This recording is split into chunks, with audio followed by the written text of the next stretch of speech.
ساسولو وهو احد ابناء روما ولعب في بيروجيا وبيسكارا. هجمه عن طريق اللاعب ديبالا، انطلاقه السرعه، ايجوايين اساسيا، ايجوايين في المرمى، ايجوايين جول، ايجوايين جول ايجوايين. لم يحتاج اليوفي مع هذه القوه ضربه.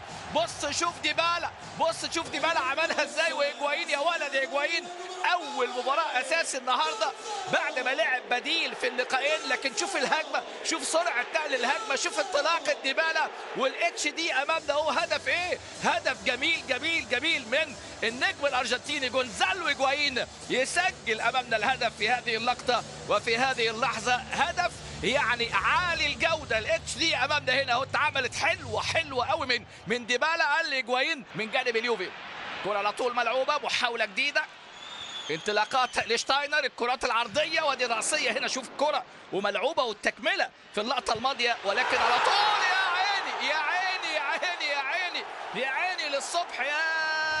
يا جمالك ايجوايين، يا جمالك يا ايجوايين. الحاجات بقى ايه اللي ما تشوفهاش الا من جانب اللاعب امامنا اهو الارجنتيني جونزالو ايجوايين يسجل الهدف الجميل. بص الكرة، شوف الكرة اتشالت وادي امامنا على طول. يا سلام على خضيرة، وايه بقى القرار واللمسة الواحدة ووش رجلك والوسط اللي عامل مظبوط زي الساعة. ادي امامنا اهو الكرة اخرى طبعا انتقلت واسماء جديدة حضرت. ادي امامنا انطلاقة ديبالا، الفرصة لتسجيل هدف ثالث. ديبالا يلم ويعدل لكن الزحلقة والكرة لسه لشتاينر وادي الرأسية. يا ولد المتابعة جول بيانيتش.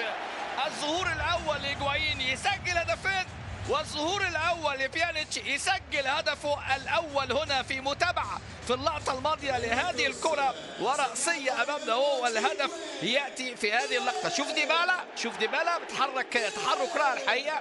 ايجوايين راس الحربه الثابت، وديبالا بقى عنده حريه الحركه. ادي امامنا الكوره وادي لشتاينر وادي رأسيه على طول الى بيانيتش وديبالا، ولكن هنا بقى الكره ارتدت وامامنا اهو التسديده، وبيانيتش يسجل في هذه اللقطة وفي هذه اللحظة. وكان ديبالا يعني لو عدت من بيانيتش كان ديبالا لها. الآن لم نرى أليساندرو ماتري اللي كان بديل في لقاء بيسكارا.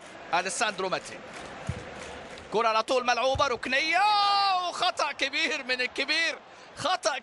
من الكبير ويسجل أمامنا هنا الهدف في هذه اللقطة. أمامنا أدي الإعادة وادي الكرة بتعدي من اللاعب ماتري، والهدف عن طريق اللاعب رقم 5 اللي سجل امامنا هنا هذا الهدف، اللاعب لوكا انتي لاعب فريق نادي روما. شوف هنا الكبير يخطأ، الكبير غلط والتطمت في الكساندرو، وتاتي الكره في لوكا انتي عشان تسجل الهدف لفريق ساسولو.